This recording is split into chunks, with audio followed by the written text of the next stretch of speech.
Hey guys, tonight we step away from glowing screens and fast food wrappers and land barefoot right in the middle of the African savanna.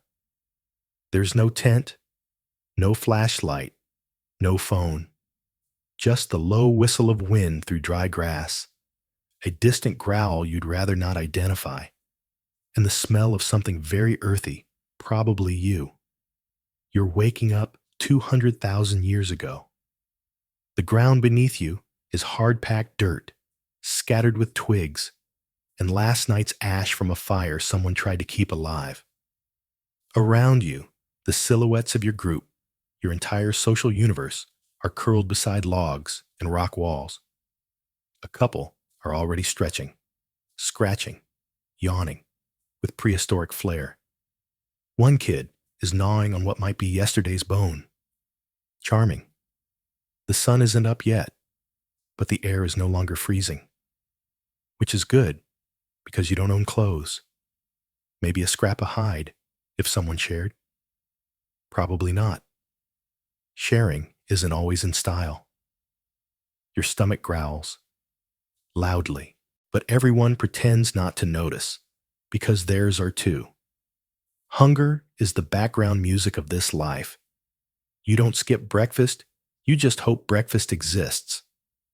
So, before you get comfortable, take a moment to like the video and subscribe, but only if you genuinely enjoy what I do here. And drop your location and local time in the comments. I love seeing how far and wide this little tribe of ours really reaches. Now, dim the lights. Maybe turn on a fan for that soft background hum, and let's ease into tonight's journey together.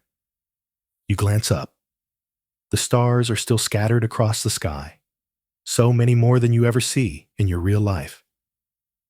There's Orion's belt, sort of, though no one here calls it that.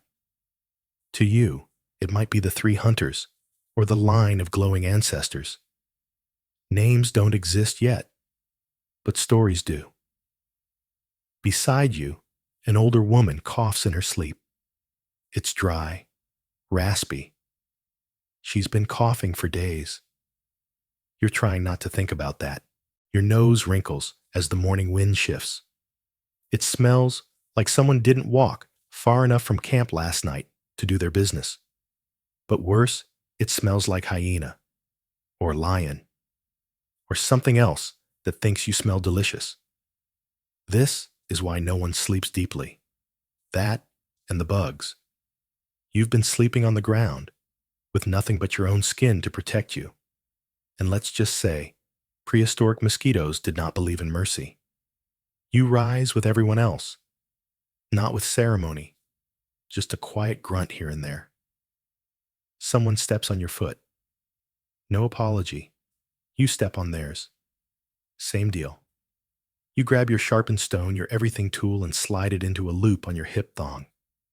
If you're lucky, it'll help dig roots or skin something later. If you're unlucky, you'll need it to scare off something with claws. And so begins the day. You don't live anywhere. No address, no property tax. Your group has been following the movement of animals, avoiding the drought zones. There's a cluster of baobab trees, about an hour's walk. North may be the fruit's ripe. But first, you need water. There's a spring 2 valleys over, but no one wants to risk it today. Last time, a crocodile took someone's foot. Not off with the foot, just took it. Historians still argue whether early Homo sapiens routinely built any kind of water collection tools or simply followed the water like everything else. Either way, today's strategy is go thirsty until we find something safer. The group fans out? You go with a cluster of 2 adults, 2 teens, and you. The goal is simple: survive until sunset. As you walk, the heat climbs fast. No shoes, of course. The soles of your feet are calloused from years of abuse, but the rocks still jab and the thorns still surprise. Your skin already feels tight. the sun biting before it even crests the trees. You spot tracks in the dirt, big ones, not human. You squat, staring, willing your brain to remember something your mother once showed. You three toes, wide splay, dew claw, something fast and feline. Lion, heading east, you're heading northeast. That's close enough for your heart to kick a little harder.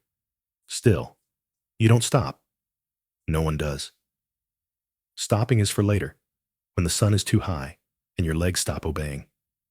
A bit later, you spot something odd on a rock. Red ochre streaks. Handprints? Smears? Historians love to debate these. Were they just territorial signs? Or did early humans already feel something like art stirring in them, even back then? You touch one. The color rubs faintly onto your fingertip. It's dusty, old, fading. Like someone left it for you. Your group breaks to eat, if you can call it that. A few roots are dug up. Bitter, hard to chew, but full of starch. One person cracks open a small tortoise, and the gooey contents are shared by fingerfuls. Protein. Sort of. You gag slightly, but eat anyway. It's all part of the language you haven't invented yet, but somehow already understand. As the sun dips toward the trees, your group turns back. No grove, no feast. Just a few beetles, some bitter berries, and the memory of a broken promise. Still, you're alive, which, in this world, is winning. You trudge back toward the cluster of brush and stone. Your group calls home. Not that home means anything permanent out here. It's more like a place we haven't been eaten yet. No walls, no roof. Just a patch of hard-packed dirt surrounded by enough open space to spot something charging at you hopefully before it sinks its teeth in. The shadows are getting longer. That means you're entering the twilight window, what you've learned to call the danger zone, between too hot to hunt and too dark to see. Every sound seems more suspicious now. Every whisper of grass in the wind, every bird that suddenly stops chirping, even the buzzing flies seem like tiny alarms. You catch yourself glancing over your shoulder more often than you'd like. But hey, constant vigilance is the closest thing to health insurance you've got. Your legs ache. Your stomach growls for something more than the rubbery root you chewed on earlier. You look around. Nobody else seems to be faring much better. Everyone walks with a forward lean, the gait of people who expect a lion to leap out of the shrubs at any moment, but also really, really need to sit down. This morning's trek was typical, exhausting, unrewarding, and mildly dangerous. You didn't find much some bitter berries, 2 unfortunate beetles, and a patch of dry grass that might, if roasted enough, pass for food. But no one says it out loud. No one really talks while walking. Most communication is still glances, gestures, and the occasional annoyed grunt when someone kicks a rock or steps on a snake by accident. You all got the memo, even if language hasn't technically been invented yet. Linguists and archaeologists still argue whether you, right now, in this very moment, are using proto-language, something between structured grunts and primitive sentences, or if real speech won't show up for tens of thousands of years. The line is fuzzy. What is clear is that you get your point across. It smells faintly of yesterday's char and sweat. That's how you know it's yours. You collapse into a crouch, stretching out your sore legs and flexing your toes. The skin on your soles is cracked and dust-packed. If you're lucky, you'll get to soak them in a muddy puddle tomorrow. Spa day, prehistoric style. Around you, the rest of the group settles in. There are 17 of you today. 2 people didn't come back from a hunt last week. A teenager was taken by something big and fast near the stream, and one of the elders just stopped moving a few nights ago. No ceremony, no grave. The hyenas took care of the cleanup. You hear someone start to hum. Not quite a song, just a rhythmic vibration of sound. It's calming, in a weird way. Someone else joins in, humming a lower tone. No lyrics, just resonance. Your brain doesn't know the concept of harmony yet, but your ears feel it. Food time. You open your pouch and examine today's sad little collection. A fist-sized root, a couple of crunchy bugs, and a mushroom you plucked from under a log. You give it a sniff. Smells like wet leather and moss. You glance at the elder. He doesn't stop you, so maybe it's not the death kind. Into the fire it goes. The fire itself is only just starting. A few sparks jump as the elder rubs two dry sticks with steady hands. His palms are covered in thick calluses. The smoke begins thin and gray, and then finally it catches. Flame. Glorious flickering flame. The group leans in without really thinking.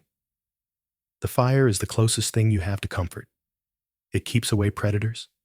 It cooks your food. And it's the only place you see people smile. Your root goes onto a flat rock beside the flame. Not ideal, but it'll roast slowly. Maybe even soften. You try not to watch it too eagerly, but your stomach has other ideas.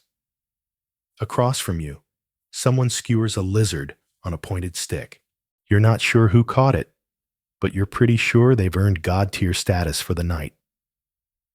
There's a moment of silence pure, primal stillness, where everyone's watching the flames. The crackling sound is hypnotic. The firelight dances on the faces around you. Eyes flicker. Hair glows with orange highlights. You forget, for a second, that this is a group of people who were just swatting flies off raw meat 5 minutes ago. In the firelight, they look almost human, as if the light is drawing something deeper forward. But then a sharp sound breaks the spell. Snap. Every head turns. Eyes lock. The fire doesn't move, but you do. Slowly, carefully, listening. Was it a branch? An animal? Something stepping too close? You hold your breath. So does the baby. So does the fire somehow. Then, a figure emerges from the darker, familiar one. It's the elder hunter, returning late. He grunts and tosses a small bundle of leaves onto the ground. Relief spreads, but no one says anything. You just exhale and let your shoulders relax an inch. He did not find meat, but the fact that he found his way back is worth more. Dinner resumes. The root is edible, just barely. You chew slowly, teeth grinding like they've done this 1,000 times. They probably have. Your ancestors' molars were tougher than modern ones, flattened by a lifetime of roots, seeds, and grit. You suspect you'll follow that trend. By 30, you'll probably be toothless and cranky. A small child crawls into your lap. Not yours, but you don't push them off. Body heat is body heat. They curl up, smudged with ash and dirt, thumb in mouth, hair a wild mess of twigs and sleep. You rest your hand on their back. They fidget, then go still. You hum. It's not a melody, exactly, just a tone you remember from someone else's voice, maybe your own mother, maybe hers. It doesn't matter. It works. The fire pops. Sparks jump. One lands on your knee, but you barely feel it. You're too tired to move, too tired to fear. Just warm enough to stay still. Somewhere out there, a lion roars. Distant. Deep. You don't flinch. This is life, after all. And tonight, for one more night, you made it. The morning doesn't so much arrive as it sneaks in, a slow lightening of the world, like someone lifting a veil from the horizon. You're already half awake by the time the first bird calls echo over the scrubland. Your eyes blink open to gray light, and your skin feels chilled and slightly damp. Dew, maybe. Or just the kind of prehistoric sweat that clings to you like a second skin after a night of shallow sleep. Beside you, the fire has died down to coals, a soft orange glow beneath a mountain of ash. Someone stirs it with a stick, coaxing the last bits of warmth out before it fades entirely. Your group is already shifting, groaning, stretching. There's no alarm clock, but the cue is universal. Light equals movement. Movement equals survival. Your back aches, probably from sleeping on rocks. Again, you roll your shoulders and try to ignore the crunching sound your neck makes. Maybe it's the damp ground. Maybe it's the fact that your bed was actually a sun-warmed termite mound. Whatever the reason, you feel older than your 20-something years, if you're even that old. Age is foggy. No birthdays here. You sit up and grab your most valuable possession, your stone tool. It doesn't look like much. A flaked piece of flint or quartzite shaped by repeated hits against another rock. The edge is uneven, but it's sharp. Sharp enough to slice meat, or peel bark, or, in less cheerful moments, defend yourself from something with very large teeth. That's it. That's your tool set. No toolbox. No hammer. No nails. Just stone and instinct. You reach for the thong of sinew you use to strap the tool to your side. It's dried animal tendon stiff, stretchy, and far stronger than it looks. You loop it through the stone and tie it to a belt made of woven bark fibers. It chafes. Everything chafes. Today, you might try to improve it. Add a stick handle. Maybe bind it with pitch or plant resin. But let's not get ahead of ourselves. First, breakfast, which means hunting or scavenging or begging the earth to be generous. The group splits naturally into smaller units. You're with the tool nerds today, those who know how to make or maintain implements. There's a guy with a good hand for flaking stone, and a woman who's freakishly good at spotting tool-worthy rocks from 20 meters away. You watch her pick up a chunk of obsidian and test it against her thumb. Clean, sharp edge.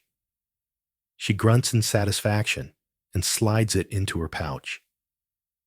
You're not bad with tools yourself. You've learned the hard way that a dull edge means wasted time and wasted energy. And in this world, that's a fast path to an early grave. So today, your task is improving the one thing that gives you any edge literally. You sit near a large flat rock and begin chipping away at a stone core. It's messy work. Bits fly everywhere. Your fingers are already sore, your nails torn and blackened. But gradually, a shape emerges, a leaf-like blade. Nothing fancy, but functional. Historians point to this kind of work-consistent shaping of tools over generations as a major evolutionary leap. Not just making things, but improving them. Tools as extensions of thought. It's not quite an iPhone, but still pretty groundbreaking for a hairless primate with no dental plan. The tool nerds trade ideas with gestures and grunts. You learn a new way to notch a handle. Someone shows you how to use tree sap to reinforce a grip. It's hot, sticky work, and your hands feel like they've been dipped in honey and sand. But when the tool's done, you feel something like pride. You twirl it experimentally. Not bad. Nearby, someone is skinning a small animal. It's a Dictini antelope, barely big enough to count as meat. Still, it'll feed 3 people, maybe 4 if you're polite. They're using a flake like yours, scraping along the leg with practiced strokes. The hide comes off in strips. It smells like wet fur and iron. Delicious. The tool maker beside you leans over and says something. You don't understand the words, not fully, but the tone is unmistakable. Approval. Maybe even a compliment. You give a grunt laugh, which seems to satisfy him. Bonding. One grunt at a time. You take a break and head to a small stream a short walk from camp. It's not exactly clean, but it's better than the mud puddles closer to camp. You crouch, cupping your hands, and sip the lukewarm water. A little algae, maybe a few microorganisms planning to ruin your week. But for now, it's cool and soothing. You spot a reflection, your own face. It startles you. You barely recognize it. Hair matted, skin darkened by sun and soot. A long scratch running down your temple.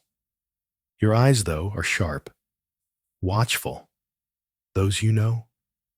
You return to camp, just as the tool nerds are starting to test their handiwork. Someone uses a new scraper to clean a bone. Another is trying to shape wood into a spear shaft. It's slow, frustrating work. No metal, no drills, just friction and time. You help where you can, tightening sinew cords, smoothing bark with a rough stone. The resulting spear isn't perfect, but it flies straight enough when thrown. You take turns hurling it at a dead log. The spear wobbles, but sticks. Barely. Cheers follow. It's practically a party. Then someone pulls out a bone all along, sharpened, used for punching holes through leather or hide. A woman uses it to pierce a strip of softened bark, threading sinew through like she's stitching. You stare, fascinated. It's not quite sewing, but it's close. Clothing 1.0, brought to you by Pokey Things and Trial and Error. Quirky fact?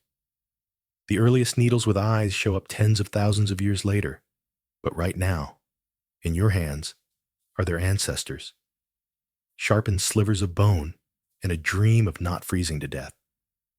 You tie your new tool to your belt and glance at the horizon. The sun is past its peak. The light is shifting toward gold. Time to move again, either to hunt or to scavenge, or maybe just to survive whatever the afternoon decides to throw at you. But for now, in your palm is a blade you made yourself. It's not much, but in this world, it's everything. The afternoon is heavy with heat and silence, the kind that makes the air feel thick and almost visible. You're walking again, not far from camp this time, moving slowly through tall grass that rustles like whispers. Your new blade taps gently against your thigh as you walk, a rhythmic reminder that you have at least some control over your day. Not much, but enough to scrape bark and maybe not die. Around you, the others fan out. Your little group of 20 or so humans is all you've ever known. This is your entire society, your whole economy, your extended family, your therapist's office, and your dinner table, except there's no table and very little dinner. You glance at the faces near you. That grizzled man with the twisted ear, he's the one who taught you how to spot termite mounds with edible larvae. The woman with the missing toe, she knows every poisonous leaf within 10 kilometers. That lanky teenager carrying the stick with the burned tip, he nearly burned down camp last week trying to invent better fire. He's still not totally forgiven. Your group is tight. Not because you all like each other, though some do, but because you literally can't survive without each other. And when you live this close, every little thing matters. You communicate in more than grunts. Now body language does most of the work. A narrowed eye, a small nod, a click of the tongue. You've learned how to convey fear, warning, approval, confusion, or hunger using only your hands and face. Historians still argue whether complex language has fully emerged in your species by this point. Maybe your kind is already weaving simple narratives around fire. Or maybe you're just yelling snake and hoping someone hears before it's too late. The key thing is this: you know each other deeply. If someone limps for the first time, you notice. If someone doesn't laugh at the evening hum song, you feel it. In a world without privacy or noise-canceling headphones, emotions travel fast and silently. You pause beside a large tree and motion to the others. There are scratch marks low on the trunk-fresh ones. Not deep enough for a big cat, but too wide for a porcupine. Maybe a hyena marking territory. Maybe another human group nearby. You look around, suddenly hyper-aware of how not alone you might be. Other humans exist. You know this. Sometimes you catch glimpses of figures on a far ridge, or the echoes of calls you don't recognize. You've never approached them. Sometimes you leave offering stones, feathers. Carved mark shopping, they'll do the same. Sometimes they do. Most times, they don't. You head back to the group and tap a rock twice. That's your signal for caution. Everyone stops moving. Then, you hear it. A whistle, not a human one. A bird, maybe. A high note that rises and dips. But the group doesn't relax. That sound has meaning now. Last time it came just before the leopard showed up. You press your back to the tree, crouching slightly. Everyone else follows suit. Not panic, just readiness. You grip your stone blade. It's sharp, but it's short. Too short for a fight, just right for desperation. Minutes pass. Nothing stirs. Eventually, the whistle fades. Maybe it was just a bird, or maybe not. You continue the walk, but slower now. Everyone stays closer together. You watch each other's backs, not because you're noble heroes, but because whoever's in the back tends to get eaten first. You break the silence a bit later with a grunt laugh. One of the younger ones tripped over a root and face planted into a pile of dry dung. Not his best moment. He sits up, spitting bits of grass and manure, clearly regretting every life choice. You chuckle again. It's good to laugh even if you're covered in something that used to be inside an elephant. Social moments like this matter more than you think. Modern anthropologists believe that humor, even prehistoric humor, may have been a key bonding mechanism. A shared laugh is a shared moment of trust, a way to say, I won't leave you behind when the lions come. Later, you spot something exciting, a set of footprints. Small, human-like, but not from your group. Barefoot, slightly wider than yours, pressed deep into soft soil. You crouch beside them and trace the edge. Fresh, less than a day old. You gesture to the others. Now it's decision time. Follow, avoid, leave a mark. The older man, your unofficial leader, decides on a cautious compromise. You leave a small pile of stones in a recognizable pattern. A message, primitive and unspoken. We see you. We're not hostile. Yet. You move on.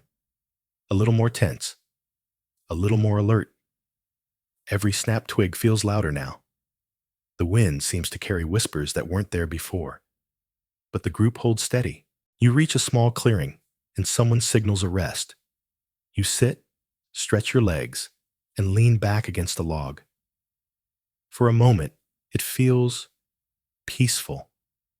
Then you realize the log is moving. You leap up.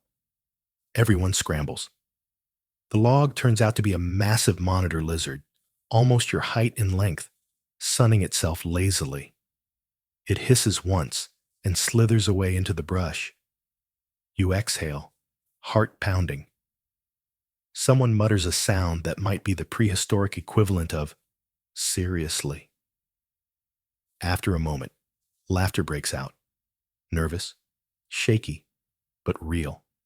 You just mistook a deadly reptile for a nap spot. Classic. You gather your things and prepare to head back toward camp. The sun's dipping lower now, and you know the rules: move early, sleep early, or risk getting caught out in the dark. As you walk, you glance again at the people around you. Every scar, every limp, every twitch tells a story. No one here is unmarked. Even the youngest already bear signs of struggle. And yet you're here.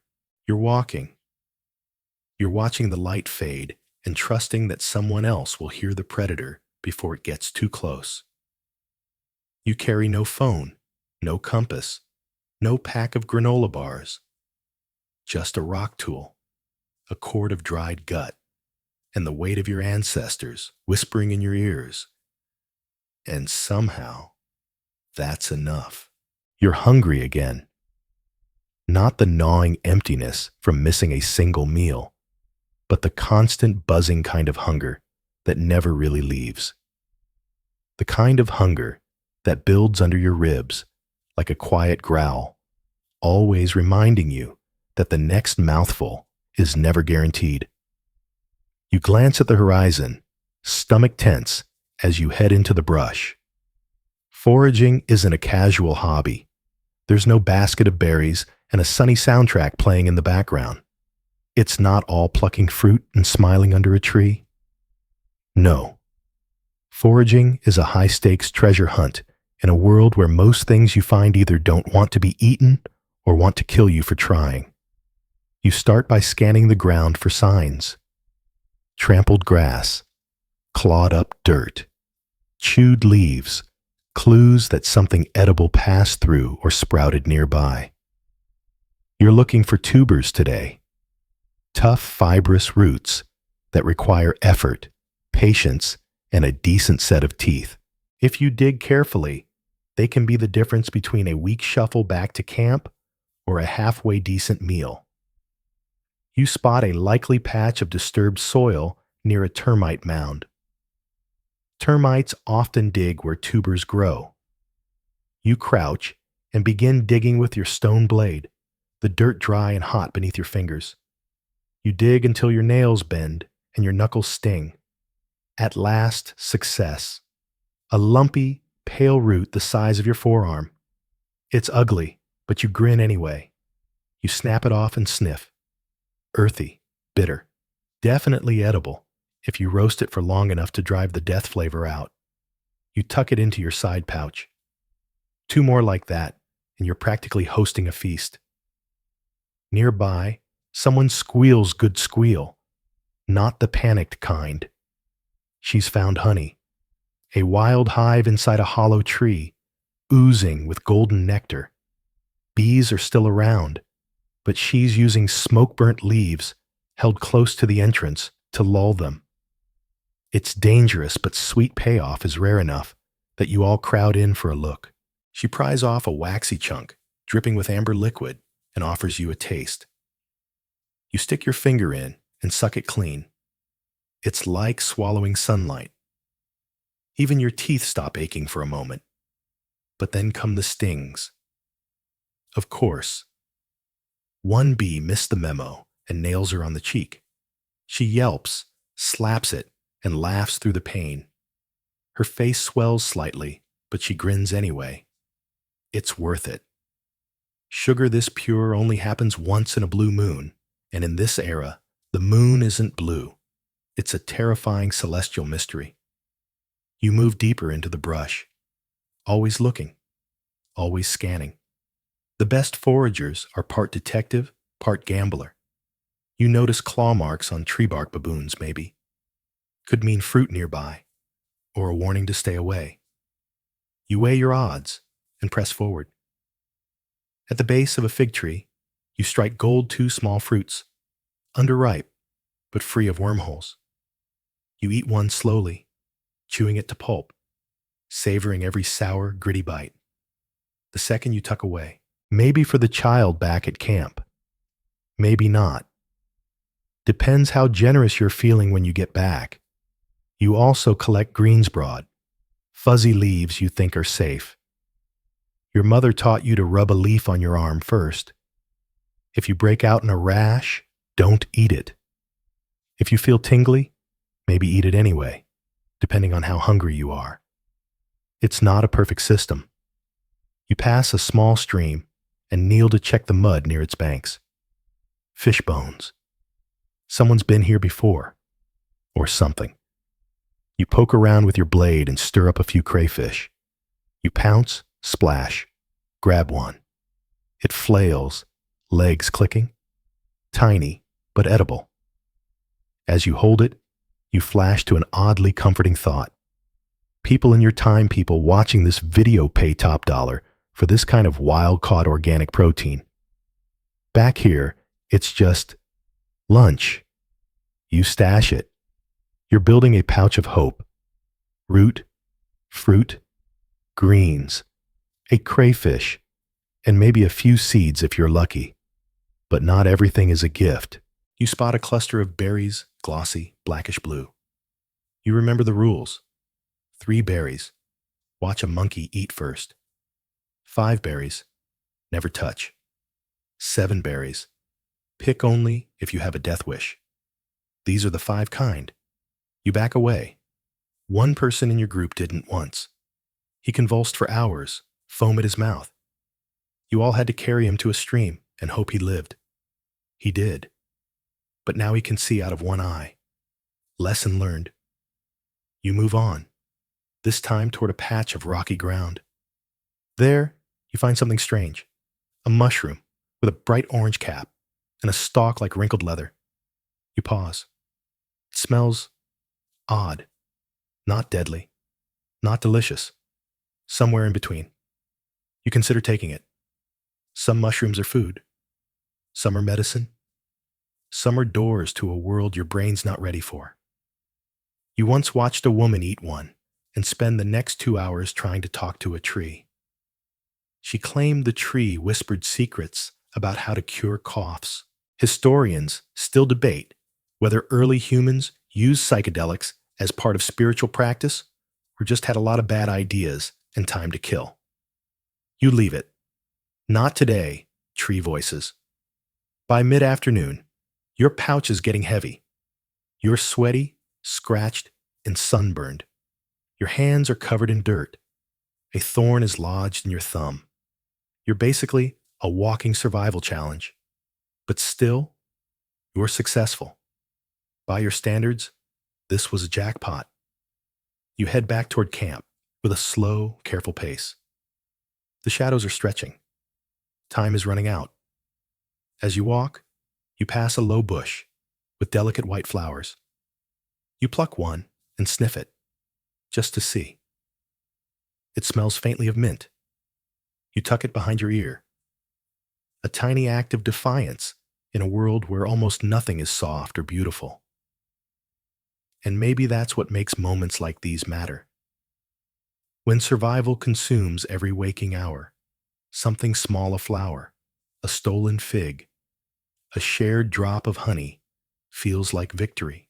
You crouch in the long grass, one hand steadying your breath against your ribs, the other gripping a spear that's barely longer than your arm.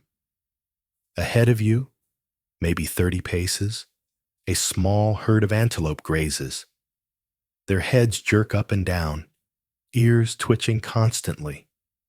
You're not the only thing watching them. There's always something watching, but right now, you are one of the most desperate. This is hunting.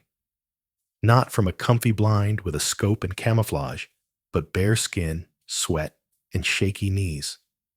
You're not a born predator, no claws, no fangs, not even good speed compared to your prey.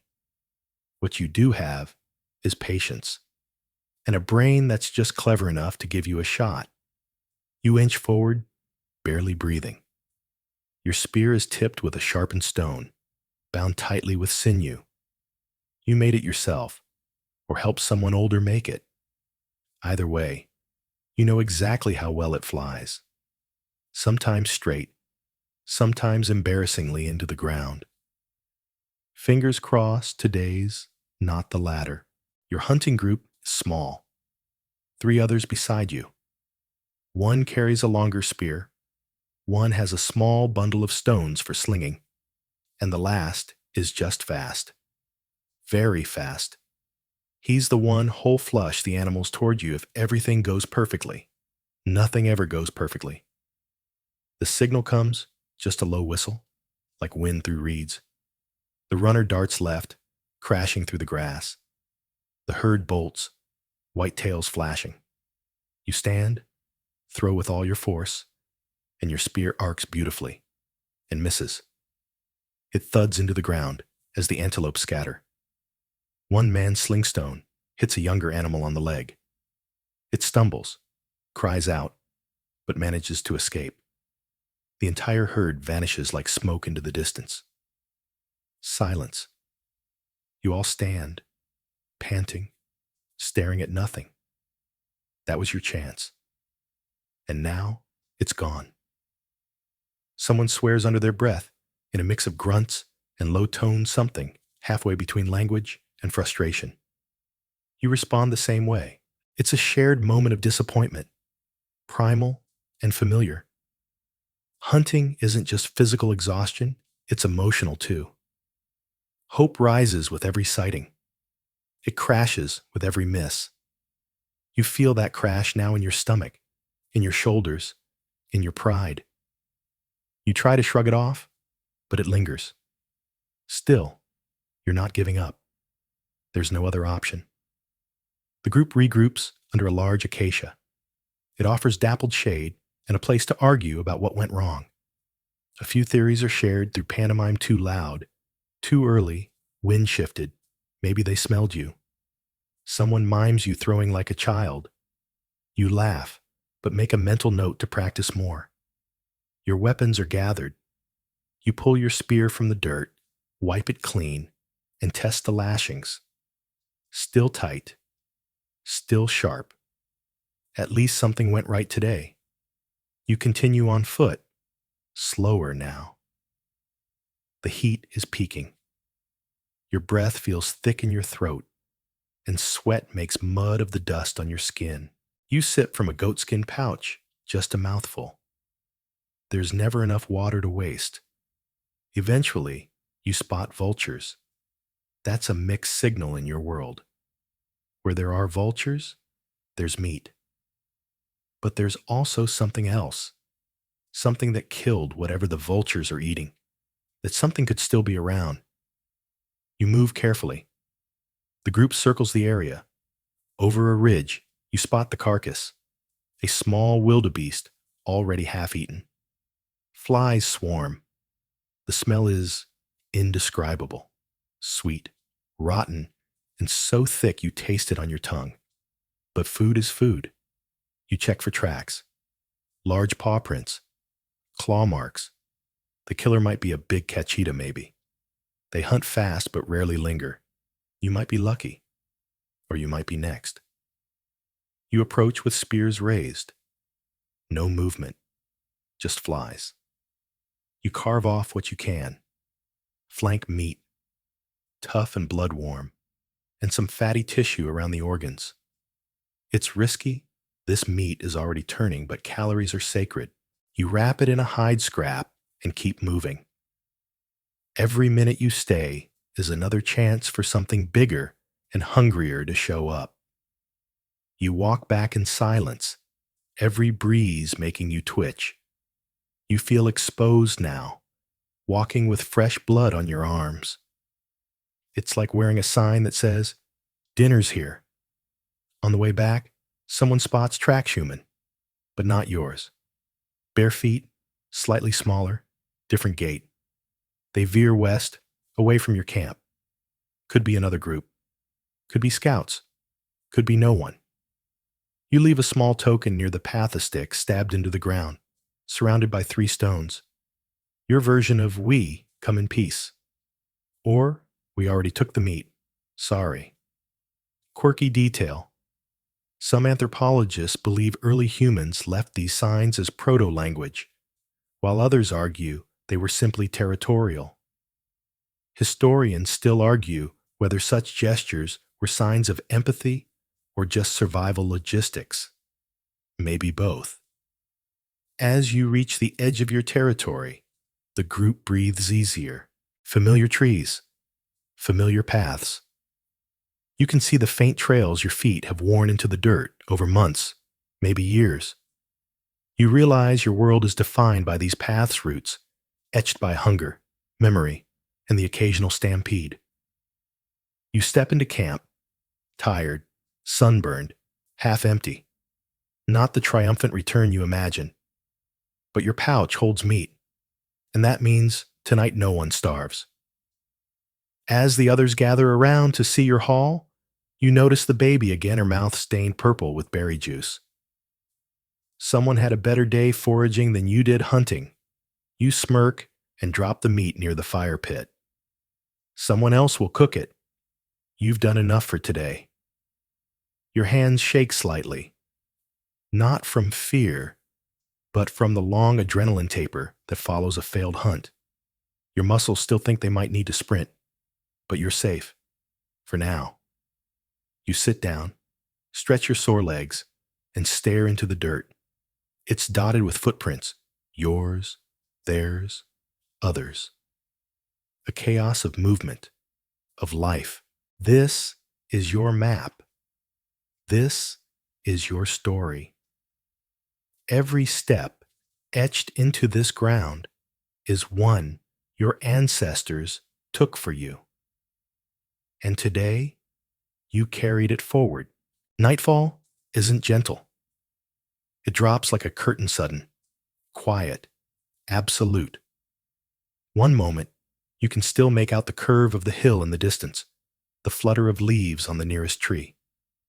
The next, the world becomes sound instead of sight. The grass stops waving. The air cools. Everything holds its breath. And that's when the lions come. Not always. Not every night. But the possibility is constant, woven into the fabric of your evenings, like smoke through the fire. Every rustle outside the glow of flame could be a rodent or a silent, stalking hunter with golden eyes. You sit near the fire, its warmth soaking into your legs. Your back aches. Your arms are scratched. Your belly is half full. The roasted meat you salvaged earlier was tough, but everyone ate. No one choked. No one fought. That's a good meal in your book. But even as you chew the last bite, your eyes flick to the darkness beyond the light. It's a habit. A survival reflex, because out there is a kind of hunger that isn't patient. The fire is circled now by the group, everyone within arm's reach of someone else. Children in the middle, elders nearby. Spears and stones rest close to sleeping hands. Every footfall, every snap of twigs, every distant cough from the bush tightens the whole camp like a drumskin. One man scarred, solid, always quiet, stands just beyond the firelight, watching. He volunteered to take the first watch tonight. He holds a sharpened stick like it's a promise. You've all seen lions. Up close. You've seen what they can do. You've heard the roar that rattles your spine, even when it's coming from a mile away. You've seen someone dragged away in the blur of a scream and silence. And yet, you don't hate them. How could you? They're just doing what you're doing. Living. Hungry. Alert. Desperate. But you don't want to meet one tonight. You lie down on your side, using a folded hide as a pillow. The baby from earlier is curled against your back, her breath hot and fast. Someone to your left is snoring. Someone to your right is whispering a wordless melody, a kind of lullaby that might be thousands of years old or one she just made up. You close your eyes, but don't fall asleep. You never just fall asleep. First, You listen. You listen for the sound of paw pads on dirt, for the breath of something that isn't wind, for the scrape of claws, for silence where there should be noise. Silence is the scariest sound of all. Eventually, you drift. Not all the way, but enough. Sleep, for you, is like wading into a lake full of crocodiles. You never go in deep. You just float, one eye open, waiting for the splash. Tonight, something moves near the edge of camp. A soft thump. Then another. Your eyes fly open. So do others. No one says a word. The man on watch raises his hand, then lowers it slowly. It's a warthog, wandering too close. It snorts, confused by the firelight, then trots away. You exhale. Just a warthog. But adrenaline doesn't fade quickly. You're awake now, fully. You sit up, stir the fire, add a branch, watch the embers spark and leap. It's beautiful, really. Fire, maybe the most beautiful thing you know. And you understand why some people in the group treat it like a spirit, something living, something to be fed and honored. One of the older women even talks to it sometimes, not just for warmth, but for wisdom. She says the fire listens better than people do. She might be right. You look up. The stars are overwhelming. So many. No pollution, no haze, just raw, gleaming cosmos. Some are bright, some faint, some arranged in patterns that you know without naming. One looks like a stretched out bird, another like two hands reaching for each other. You don't have constellations yet, but you do have stories. Someone behind you starts one now, just sounds and gestures. A tale about the hyena who stole the sun and buried it. Or maybe it's about a man who turned into a bird to escape his enemies. You're not totally sure. It changes every time. But the rhythm is comforting. It's what you need. Because even with the fire, even with the group, the fear lingers. What if it's not warthogs next time? What if it's more than lions? You've heard things. Big things. Shambling things. Things with long limbs and no smell. Some say the Neanderthals aren't the only others out there. That there's another kind silent, fast, watching from just beyond the edge of light. Historians still argue whether early Homo sapiens believed in monsters, or whether they just gave shapes to their fears. But sitting here, staring into a forest that could eat you alive, it feels a little insulting to assume all your ancestors were just superstitious. Because something's out there. Maybe just a breeze. Maybe more. You lie back down again and try to relax. You press your shoulder into the earth. Feel its coolness, its ancient hum. You wonder if it remembers every foot that's ever touched it. You think about tomorrow. Another hunt. Another forage. Another night like this. You think about a time when maybe, just maybe, you won't have to sleep with your hand wrapped around a spear. But for now, you do. Because the lions still come. And you still want to wake up. By the time the first blush of dawn creeps over the horizon, your mouth feels like it's been lined with sand, and your tongue tastes faintly of smoke, old root, and maybe a bit of beetle shell. You sit up slowly, blinking away a dream that felt too vivid to be fiction, something about falling from a tree while a hyena laughed in perfect rhythm. Weird, even by your standards. The fire is little more than glowing ash now, its warmth barely reaching your fingers.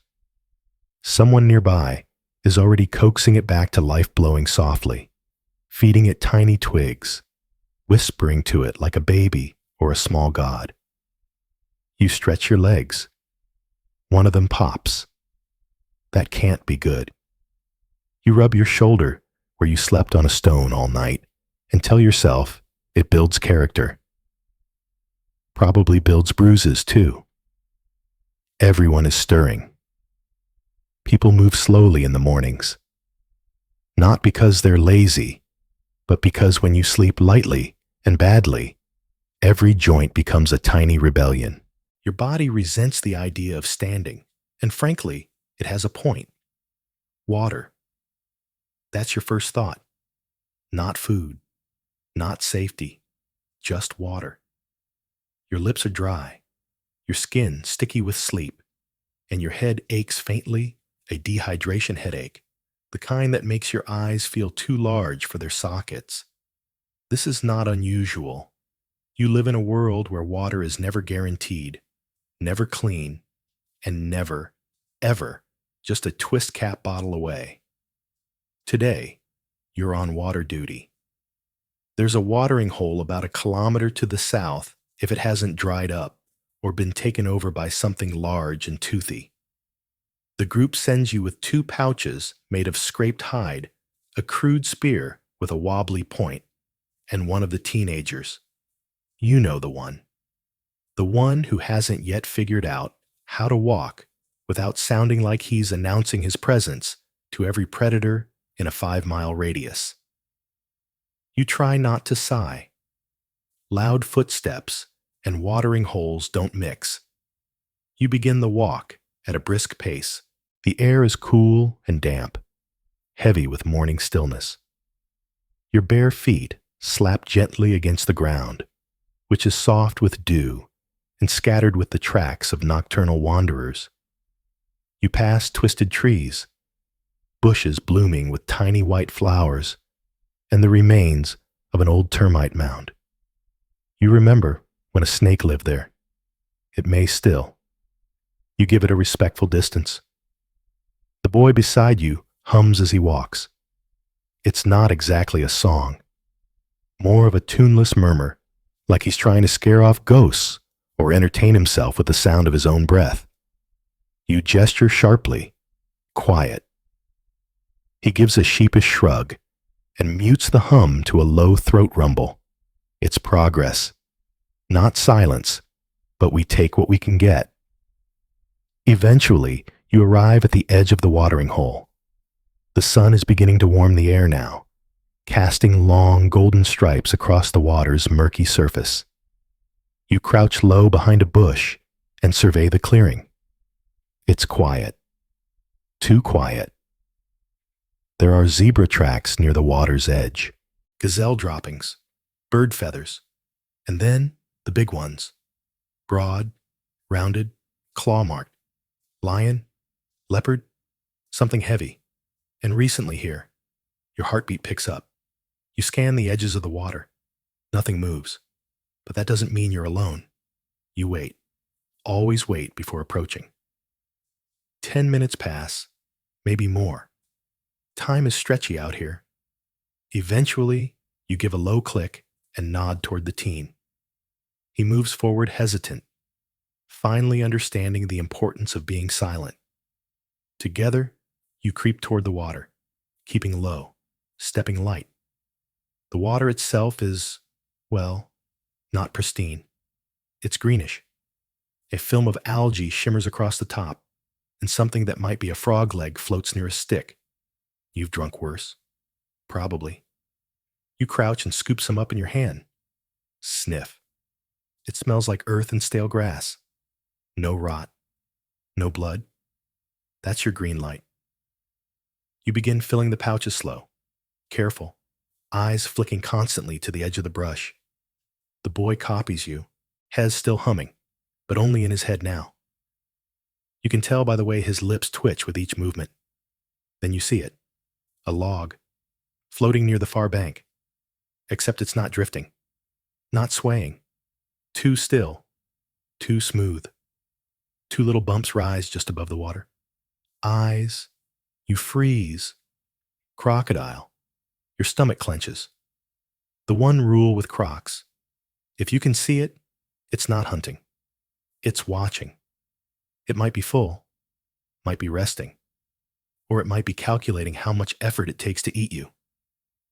Either way, you're done filling the pouches. You rise slowly, never turning your back, and edge away from the water. The teen follows your lead, gripping the full pouch like it's sacred. You move as calmly as possible, one step at a time, until you reach the trees again. Only then do you allow your breath to return to normal. Halfway back to camp, you smell something. A change in the air sour, faintly sweet, metallic. Rot. Not the rot of an animal. Human. You gesture to the boy to stop. He obeys, surprisingly. You crouch and move through the grass, parting it gently with your blade. There, lying awkwardly in a dip in the earth, is a man. Or what's left of one. Hez breathing. Barely. His lips are cracked, his skin flaking like sunburnt bark. His ribs move shallowly beneath skin stretched too thin. He flinches when he hears you. His eyes dart open wide, scared, not yours, not from your group. Stranger. Your hands lift in the universal sign of peace.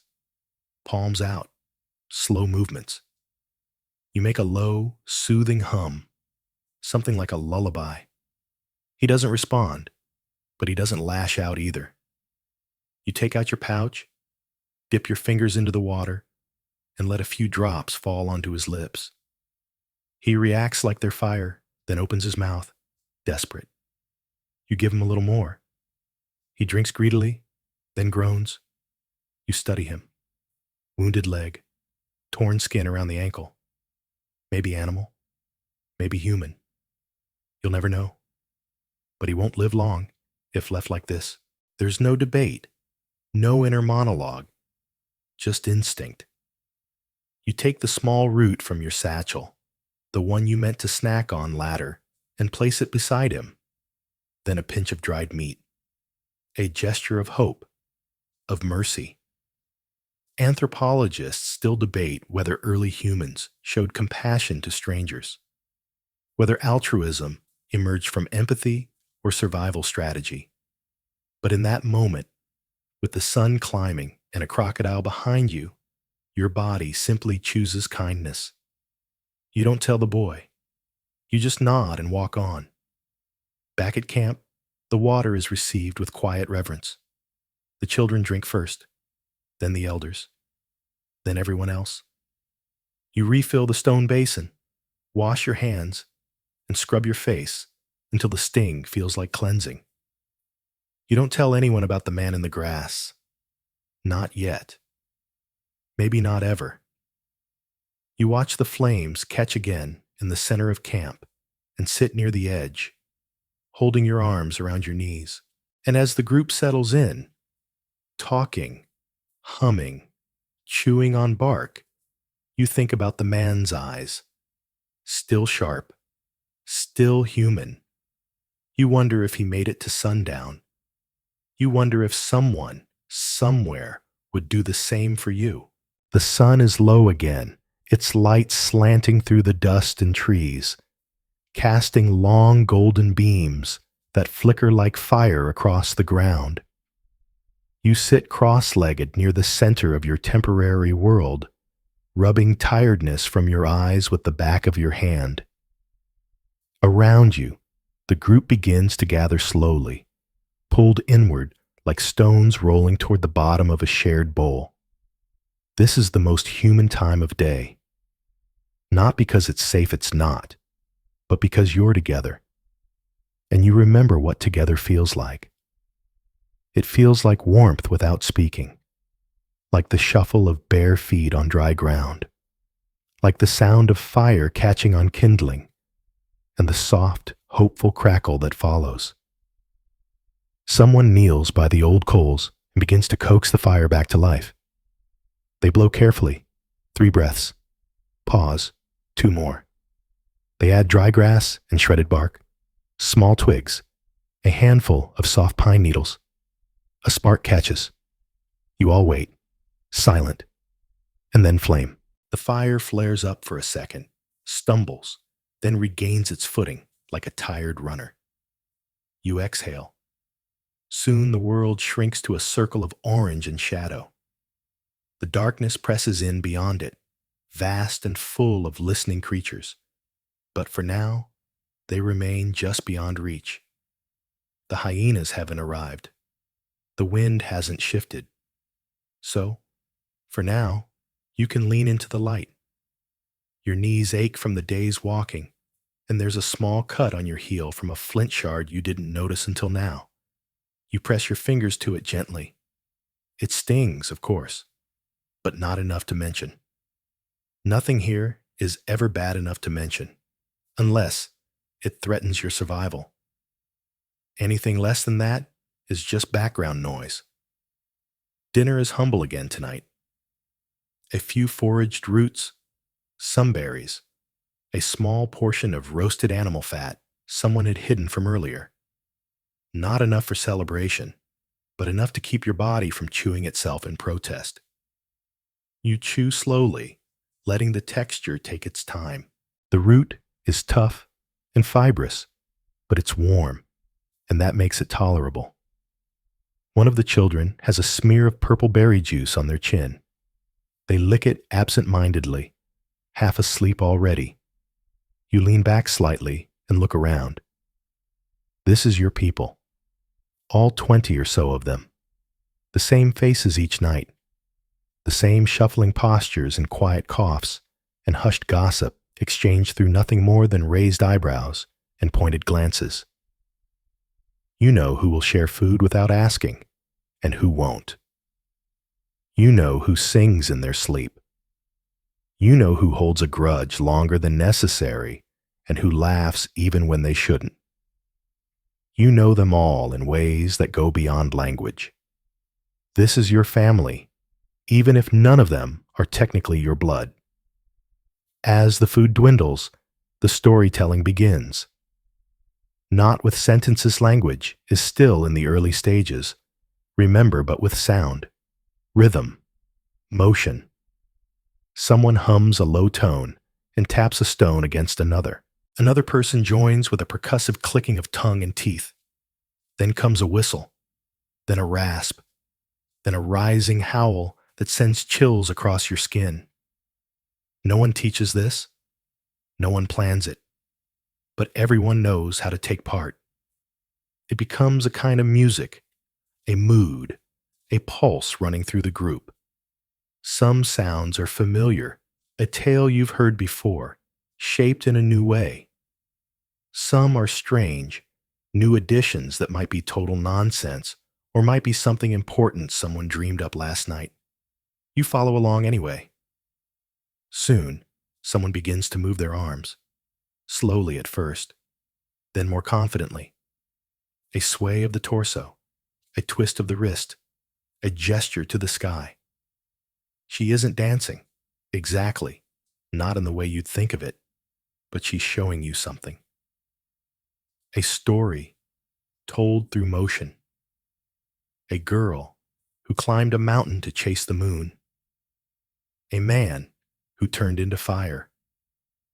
A bird that stole the wind and had to be tricked into giving it back. The firelight makes her shadows huge on the trees behind her. Her story becomes 3 times her size. The children are mesmerized. So are you. You sit with your legs stretched out now, the warmth of the fire slowly pushing the chill out of your feet. A small child leans against your side. You let them. They're warm, and their breath is steady. Their fingers curl loosely around the edge of your tunic. You rest your hand on their back and feel the gentle rise and fall as they begin to drift. The sounds fade and shift again. Someone taps a stick on a gourd. Another answers by hitting a rock with a bone. It's not music, not in the formal sense, but it is rhythm. It's shared breath, shared motion, shared heartbeat. Your tribe doesn't have a drum, but it doesn't need one. Your body is a drum. The earth is a drum. The fire is keeping tempo. This moment, this fire, this group, this child against your side feels timeless. Like you've lived it before. Like you'll live it again. And maybe you will. Because this is what humans do. We gather. We warm each other. We make noise in the dark to feel less alone. We tell stories, sometimes even before we have words for them. Your eyes drift upward. The stars are back, brighter than ever. You recognize a few patterns. One is the hunter, with 2 stars for eyes and a jagged row for teeth. Another looks like a bowl, or maybe a sling, or maybe the place where the sun rests at night. You've heard different versions. Some people say the stars are holes punched in the sky by the first firekeeper, so we never forget what's above. Others say they're the eyes of the ancestors, watching to see if you're brave enough to make it through another night. You believe both, or neither. Doesn't matter. Someone tosses dried leaves into the fire. They flare up with a soft hiss, and a sweet, smoky scent fills the air. You close your eyes and inhale. This is your favorite smell. It smells like safety, like shared sleep, like memories not yet written. You start to lie back. Not flat, never flat, in case something crawls over you in the night, but half reclined, supported by your satchel or a bundle of hides. The fire crackles gently. Someone is still humming. The child beside you is fully asleep now, mouth open, arms slack. You look around one last time. Everyone is here. The old woman who talks to fire. The man who never speaks, but always shows up with food. The teenager who hums too loud, but watches the children like they're his siblings. They're all here. The only light comes from your fire and the stars. No walls, no roofs, no locks. And yet somehow you feel secure. Because here, under this sky, in this moment, you have everything you've ever known. A little heat, a little food, a little company, a rhythm, a reason to stay awake just a few moments longer, and then sleep. Sleep will come soon, but not yet. Not quite yet. Sleep, when it finally finds you, doesn't arrive in the way it does in your modern world. There's no mattress, no blanket, no white noise machine.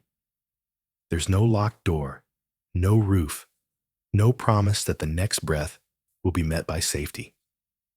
Out here, sleep is not a full body surrender. It's a negotiation. You lie curled on your side, the earth beneath you warm in patches and cool where the fire's reach doesn't extend.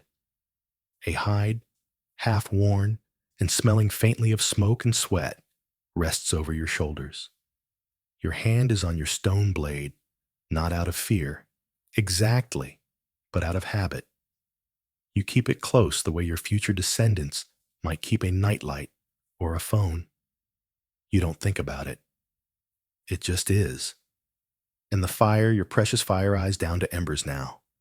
Faint, pulsing coals glow beneath a soft collapse of ash. Still warm, still alive. But not for long. Someone will have to stoke it soon, or risk waking up cold. Or worse, not waking up at all. Your breathing slows, not because you're calm, but because your body is too tired to stay tense. Every muscle has done more than its fair share today. You foraged, walked, carried, crouched, threw, dug, climbed, ran, and watched. You've done everything a human body can reasonably do in a day and a few things it shouldn't. And now, finally, it asks for sleep. But you never dive fully into it. Not here, not now. Sleep is something you skim across, like a stone on water gliding, skipping, sinking briefly, before you surface again. You drift, but not deeply. The kind of rest you allow yourself is cautious. You're listening as you sleep, with your ears, with your skin, with the softest part of your brain that still hears the grass whisper or the twig snap. Something rustles nearby. Your eyes open immediately. Just a bird, you think, or the wind. You hope, You roll onto your back and stare up. The stars above you are so clear, so many, that it almost hurts to look at them. There are more than your eyes can count, and each one flickers with a kind of cold, ancient permanence. You recognize a few of the familiar ones not because you were taught their names, but because your mind, like every mind before and after you, is wired to make patterns out of chaos. There's the curved line you always see as a horned animal, and the three bright stars you call the hunter's trail. You followed them once, deep into the brush, when food was scarce. They're not just decoration. They're memory, their map, their story. Beside you, the small child, probably 5 winters old, maybe 4, breathes softly, face pressed into your ribs. Their warmth is comforting. Their tiny weight is grounding. They drooled on your arm an hour ago. You let it dry. In the distance, something howls. Not close, but not far enough for comfort either. Maybe a jackal. Maybe something bigger. You glance at the coals, wondering if you should add more wood, but your limbs are heavy. You wait, ears straining, until the night goes still again. The old woman, 3 spots down from you in the circle, is still awake. She sits cross-legged, her back upright, her arms resting on her knees. A fire stick glows in her hand, nothing dramatic, just a half-burned branch she's kept alive. She whispers to it. Maybe words, maybe not. Some people believe the fire listens. Some people believe it speaks back. She believes both. You hear her begin to hum soft, steady, like breath wrapped in rhythm. It's not a song in the way you think of songs, but it has a shape. A sound she's probably made every night since she was a child. A sound that might be older than language. The sound of comfort. The sound of not alone. You try to close your eyes again, but this time, your brain has decided to show you images. Little flashes. Not quite dreams yet. A flash of a deer leaping over a log. The flicker of someone's hands carving a tool. The eye of a lion. The hand of the stranger from the watering hole. Your thoughts loop, swirl, fold. This is the brain's way of processing your world when it can't make sense of it in daylight. This is where fears grow and sometimes shrink, where memories become stories, where instincts become symbols. And then, finally, you sleep. Not deeply, but enough. You dream. In the dream, you're running. Not because you're afraid, though you often are, but because you have to. Your legs move fast, your feet barely touch the ground. You can't see what's behind you, but you know it's there. You run through tall grass, past the same twisted tree you passed this afternoon. There are eyes in the sky, not stars' eyes, watching. Then the ground gives way, and you fall. You wake before you land. Heart pounding. The fire has been fed again. You don't know when. Someone got up, added branches, and stoked the coals into soft flame. You feel a quiet gratitude for them even though you don't know who it was. That's how survival works out here. Quiet sacrifices, small gestures, 1 more hour of warmth. You sit up, rub your eyes, glance toward the edge of the clearing. A breeze stirs the brush. You listen, nothing. Then movement, a silhouette, human, tall but crouched. You freeze. The figure is outside the firelight, half glimpsed through the trees. They're not from your group. You'd know. Every face here is as familiar to you as your own hand. The figure doesn't move. Neither do you. Then slowly, they raise a hand, palm open, a sign you understand. You raise yours, mirroring. No sound, no threat. And then they're gone, quiet as mist. You wait a few moments longer before returning to your place by the fire. You lie back down, heart still echoing the rhythm of the encounter. You don't mention it to the others. Not yet. Was it a traveler? A scout? A vision? Historians still argue whether early humans made contact with other bands peacefully or with suspicion, or whether silent meetings like this were common and meaningful in ways we'll never fully decode. But here's what you know. They saw you, and they left you be. You lie down again. The child beside you stirs and shifts, murmuring in their sleep. You feel the warmth of the fire, the beat of your own breath, and the pull of sleep returning like a tide. It's not deep. It never is. But it's enough. And in this world, enough is sacred. You wake to warmth. Not the comforting kind that wraps around your shoulders and tells you to roll over and snooze 5 more minutes, but the dry, pressing heat of the savannah sun, already creeping up your spine before you've even opened your eyes. It's not quite searing yet, but it's getting there. Fast. Your eyes blink open. The sky is that impossibly pale blue, completely cloudless, with sunlight falling flat and hard on the earth. The fire beside you is nothing but a shallow basin of ash now, faintly smoking. You stretch, wince, and sit up. Your neck cracks. So does your knee. Just another morning in paradise. The camp is already in motion. No one's ever still for long out here. A few people are stirring coals, feeding small twigs into what they hope will be breakfast. Others are walking away in pairs, gathering sticks, checking for tracks, whispering plans. The child who slept pressed against your ribs is now digging in the dust with a stick, trying to catch a beetle. Ambitious, but there's something off in the air today.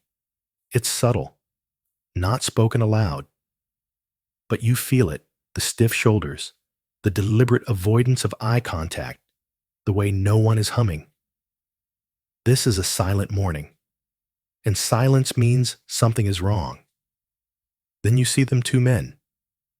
One crouched near the edge of the clearing, his head down, his arms wrapped around his knees. The other standing, pacing slowly, eyes flicking toward the squatting man, then away, then back again. Their movements speak more than words could. A disagreement, a boundary crossed. You notice a faint mark on the squatting man's arm, a smear of dried blood. Nothing fresh, but enough to suggest a scuffle. It must have happened in the night. Maybe a dispute over food, maybe a stolen tool, or maybe it was nothing at all. Sometimes the tension builds up until someone cracks. When you're always hungry, always tired, and always listening for lions, sometimes people become the easier thing to snap at. There are no formal rules in your group, no carved laws or ancient codes. But there are expectations, unspoken patterns, and when someone crosses those lines, the consequences are real. Not jail, not a trial. Worse, silence, isolation, and if it gets bad enough, exile. It rarely comes to that, but when it does, it's the closest thing to a death sentence you have. No one survives alone for long. Still, nothing is said. Everyone moves around the conflict, careful not to step on it. A woman with sun-bleached hair hums softly as she grinds root against a flat stone. It's a fragile sound, offered like a peace gesture to the morning. You leave the awkwardness behind and join the day's gathering crew. Today, the task isn't hunting, it's collecting fiber. Useful, practical, boring. You and 3 others head toward a patch of scrubland where the bark peels easily, and the plants offer sinewy strands for binding. As you walk, the humming teenager tags along again. Always humming. This time, it's a bit lower, more rhythmic. You don't mind as much today. Maybe because it breaks the tension. You crouch together beside a tangle of vines and start stripping long, pliable strands from their stems. You scrape the outer bark with your stone blade, pull the fibers free, and twist them into crude cords. Your fingers work almost automatically now. Twist, pull, knot, tighten. The movements feel old, instinctive, like your body remembers them better than your mind. The boy beside you imitates your movements. He's clumsy, but getting better. He grins every time his knots hold. You grunt your approval. He beams. That's your teaching style. Minimal praise, maximum satisfaction. Fiber work isn't glamorous. You won't win status from it. But without strong cords, your spears fall apart. Your bags unravel. Your hides won't tie properly. The unglamorous stuff is what keeps your group together. You return by midday, arms full of loops and braids of fiber. They smell like grass and dust, and your hands are sticky with plant resin. Your back aches from crouching. Someone jokes that you smell like a giraffe's bathroom. You smirk, toss a handful of loose strands at them, and drop the bundles near the tool pile. The man from this morning, the one who was pacing, is gone. Not far. Just off to the side, eating alone. That's not a good sign. People only eat alone when they feel ashamed, or when they expect to be sent away. You glance at the older woman by the fire. She doesn't say anything, but she hums louder again. She hums when she's thinking. She hums when she doesn't want to say hard things. That melody is practically a warning bell. Tension again. And then relief. This small group returns from a quick hunt. They've got meat. A scrub hare, maybe two. Not much, but enough to shift the mood. One of the hunters grins as he drops the catch. There's laughter. Someone claps him on the back. The women begin prepping the fire again. The smell of singed fur, then fat, starts to weave its way into camp. Meat is rare. Meat means celebration. Even small meat. The group eats slowly, reverently. The meat is shared in thin strips, passed carefully. Everyone gets at least a bite, even the squatting man. Someone places a piece near his feet and walks away. He picks it up, chews it slowly, says nothing. But he's not exiled. Not today. Later, with bellies less empty, people begin to move closer again. A few chuckles float through the smoke. The boy shows off the cord he braided, wrapping it around his head like a crown. Everyone hums approval. The woman who hummed all morning finally stops. The two men make eye contact. It lasts 2 seconds. Then one snorts, the other shakes his head. That's it. Conflict over. Your species doesn't do formal apologies yet. No. I'm sorry. No hugging it out. Just a glance. A nod. The willingness to keep sitting near each other without raising fists. That's peace in this world. As evening falls, a different kind of tension builds one that hums under the skin. Not in anger, but in curiosity. She sits beside you. Not close. Just near. Close enough to notice. Close enough for you to notice her noticing. She's quiet. Strong hands. Sharp eyes. She helped carry the hair earlier, and she sharpened her own blade last night better than anyone else. You've noticed her before. Now, she's noticed you. She offers you a strip of bark. Not to eat, just something fragrant she crushed with a stone earlier. It smells like mint and dirt and wind. You inhale. She hums once, low and soft. You don't speak. You don't need to. You lie down a little closer tonight. Not touching, just less apart. She does the same. Tomorrow, nothing might come of it. Or everything might. You will see. For now, the fire flickers between you, and the stars press in above. And for one brief, flickering night, you are not alone. The cough returns before sunrise. It slices through the thin hush of early morning like a stone skipping across water dry, sharp, and followed by silence. Then another. You open your eyes, even though they barely had time to rest. It's the old woman again, the one who hums more than she talks, the one who knows which leaves make you sleep and which roots help you forget hunger. And now, her body curls in on itself with each dry bark of her lungs. You sit up slowly, brushing dust from your shoulders. The air is still cool, but the kind of cool that won't last. Already, the sky has started to bleed into its pale morning blue. Another hot day ahead. Another day where your people will pretend they're fine, even when they're not. You glance around.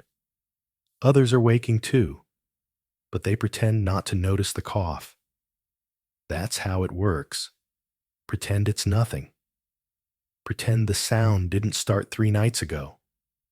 Pretend that her voice isn't thinning out like the smoke from the last of the coals. No one here will say the word sick. It's not taboo, it's just dangerous to name something that might spread. Names give shape. And once a sickness has shape, people start looking for someone to blame. You step over sleeping legs and crouch beside her. She's still breathing, shallow and rough. Her eyes flicker open. You offer her a little water from a carved stone bowl. She sips, then closes her eyes again. The cough eases for now. You know this pattern. It starts with the old, the ones whose bones already creak and whose strength comes more from memory than muscle. Then slowly, like rot beneath bark, it moves through the rest, touching here, skipping there, circling back when you least expect it. You've seen it before. Fevers that come without wounds, shivers in the heat, breath that grows short, sleep that becomes permanent. And the worst part? There's almost nothing you can do. You don't have medicine. Not the kind with labels or instructions or glass bottles. What you have is bark, leaves, roots you chew until your tongue goes numb, boiled stems, crushed bugs, smoke blown through hollow reeds, remedies born of desperation and vague memory. Sometimes they help, sometimes they don't. You rise and look around. The mood in camp is heavy. No one says much. A few children sit close to the fire pit, poking at cold coals. A young man sharpens his flint blade too forcefully, sending chips flying. Someone knocks over a pile of sticks and doesn't bother picking them up. The silence is louder than words. You decide to leave camp for a bit. Not to hunt. Not today. You need to gather. There's a plant that grows near the edge of the creek. Bed a short, ugly thing, with waxy leaves and a bitter taste. It doesn't cure anything, but the elders say it loosens the chest, helps with breathing. You don't know if it's true, but it's worth trying. A few others follow you. No words are exchanged. They just fall in step, as if pulled by the same quiet instinct. You walk in the heat, past brush and dry trees, until you find the patch. It takes time to dig them up properly. The roots are shallow, but stubborn. The sun bakes your back as you crouch, your fingers caked with dirt. You fill a bundle with the plants, enough for everyone who might need it. Enough, maybe, for those who haven't started coughing yet. On the way back, someone mentions the last time this happened, the dry fever that took 3 people and left everyone else weak for weeks. They speak softly, almost like they're afraid the memory will call it back. You return to camp by midday. The woman is still lying by the fire, her breathing uneven. Her skin looks thinner somehow. Her eyes, when open, seem to focus on things no one else can see. You chew one of the bitter stalks, spit the juice into a leaf, and gently press it to her lips. She grimaces but swallows. You wrap a second leaf around her forehead, where the heat seems to gather. She doesn't thank you. She doesn't need to. Her hand, curled loosely in yours for a moment, says enough. Around camp, others begin to cough lightly. One here, another there. It's starting. You know what comes next. The fear, not the loud kind, not running and screaming. Fear here is quiet. It's a glance, a refusal to sit close, a bowl placed just out of reach, a task suddenly reassigned to someone younger, someone stronger. Fear wraps itself in the illusion of kindness. And sometimes, when the sickness lingers too long, or when food runs low, or when someone becomes too weak to walk, they're left behind. Historians still argue whether early humans abandoned the sick or stayed to care for them. The evidence is murky bones, with signs of healing suggest compassion. Shallow graves outside camp hint at the opposite. But you don't need historians to tell you the truth, because you've seen both. You've helped carry someone too weak to stand. You've wrapped them in hides and whispered comfort, and you've also turned your back when the group couldn't afford to wait. Neither choice ever feels right. That night, there's no laughter, no humming, just coughing. Soft, staggered, rising in the dark, like insects in heat. You lie awake, counting each one, hoping it won't be your turn next. The fire burns low. No one dares let it go out, but no one tends it with the usual care. Everyone is too distracted, too tired, too afraid. Beside you, the child who usually sleeps at your side curls up tighter, coughing once, then going still. You place your hand on their back. Warm, too warm. You stare at the stars. They feel farther away tonight. Sleep comes in fragments. You dream of water, of cool caves, of air that doesn't burn your lungs. You wake twice, mouth dry, heart racing. The second time, you hear the woman's breathing stop. You don't move. You just lie there. In the morning, no one says it out loud, but everyone knows. Someone covers her with a hide. Someone else places a flat stone on her chest. You dig the hole shallow and far from camp, not out of disrespect, but out of habit. Distance keeps sickness from clinging. No tears are shed. There is no wailing, just hands moving in rhythm, just the scrape of dirt and the steady silence of a group trying not to fall apart. You place her favorite fire stick beside her. It's burned at one end, carved slightly with a spiral. She always said it helped the flames speak louder. You whisper a hum just one line from the song she used to sing. It cracks in your throat. No one joins in, but no one stops you. The day goes on, as it must. There's work to do. There are mouths to feed. There are more coughs now. The air feels heavier. Still, you move. You gather wood. You strip bark. You check the traps.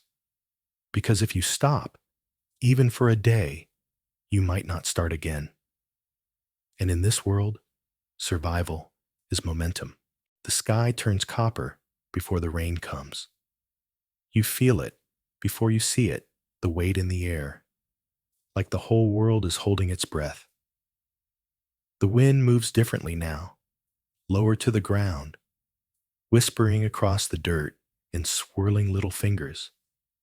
Leaves flip their undersides to the sky. Birds grow quiet. Somewhere in the distance, thunder grumbles like an old beast waking up after a long sleep. You don't have a word for storm, but you know what's coming. Everyone does. It's in the way people glance up too often, how the children stay close without being told, how no one bothers humming today. The first drops are few. They land heavy, dark circles in the dust. One hits your cheek like a soft slap. Another splashes into your hand, still warm from the fire. Then the wall comes. Not a drizzle, not a polite shower. A sudden, thunderous downpour that feels like the sky has cracked open and spilled everything it has. The ground darkens instantly. Dust becomes mud. The smoke from your campfire curls up, gasps, and vanishes. There is no shelter here, not unless you run. The group moves fast, not panicked, but with practiced urgency. You've done this before. You grab your satchel, sling it over your back. One hand grabs the ember, pouch tightly wrapped, still faintly warm from the night. Someone else carries the cord bundles. Another scoops up a child under each arm like firewood. The woman who's been sleeping beside you holds the food skins to her chest like treasure. You all move as one, away from the clearing, toward the bluff. It's not far, maybe 5 minutes on a good day.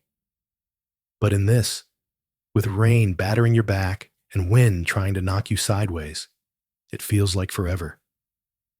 By the time you reach the rock shelf, you're soaked to your bones. The bluff juts from the hillside like the mouth of a stone animal, wide and shallow, but dry enough to keep the worst of the rain off. You've been here before, so have others. Long ago, you can tell from the black soot still clinging to the rock, from the faint carvings scratched into the wall near the ceiling.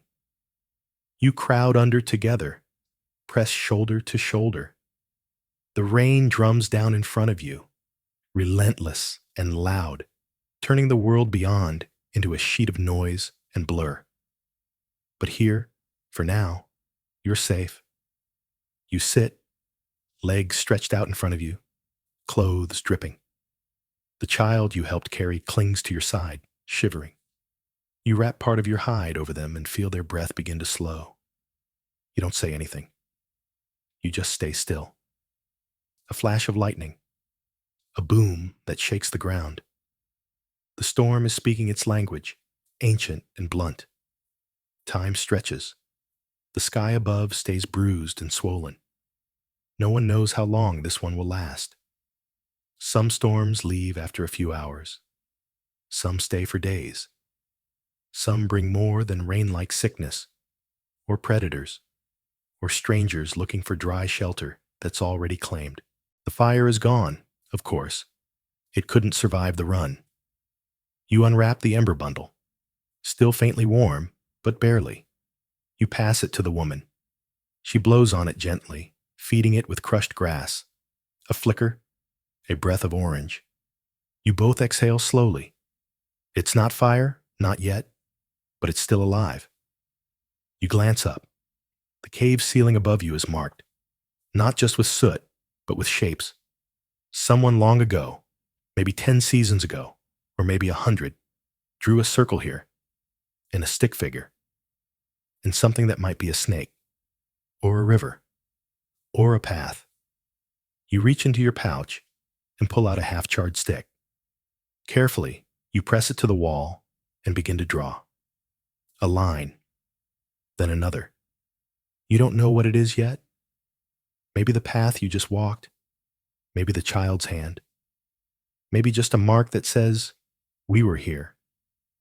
Historians still debate whether early humans made cave art for stories, or rituals, or boredom. But here, soaked and silent under ancient rock, the reason doesn't matter. It feels right. That's enough. The storm doesn't let up. Afternoon comes, though the sky never brightens. You share what food you have. A few scraps of dried meat, some bitter roots, a handful of crushed seeds packed in bark. You chew slowly. The children chew faster. There's little talking. Voices would get lost in the sound of rain anyway. Instead, people sleep, or stare at the wet world outside, or hum. You rest your back against the wall. Your legs ache from running. Your shoulders feel like they've been pressed between stones. But you're dry now, mostly, and that means something. The woman beside you presses close again, her arm against yours. You look at her. She doesn't look back, but she doesn't move away either. At one point, a small group of birds take shelter under a bush nearby. You watch them huddle, feathers puffed, looking just as miserable as you feel. For a moment, you wonder if they're thinking the same thing. When will it stop? You try to nap, but it's hard. The thunder is unpredictable. The floor is stone, and the worry in your stomach keeps churning. Not just about the storm, but what it might wash in. You've seen it before. A flash flood that drowns a nest. A lightning strike that splits a tree and starts a fire in dry season. A rival group, thin and desperate, creeping toward your shelter with eyes like wolves. That last one still makes you shiver. But not tonight. Tonight, there's only rain. Relentless, cold, and honest. Eventually, the sound begins to change. Softer. Less angry. The sky, while still dark, has stopped flashing. The wind calms. The world outside slowly reappears, first as shadows, then as shapes. Trees, bushes, rocks. The puddles shine silver. Everything smells green again. You don't leave right away.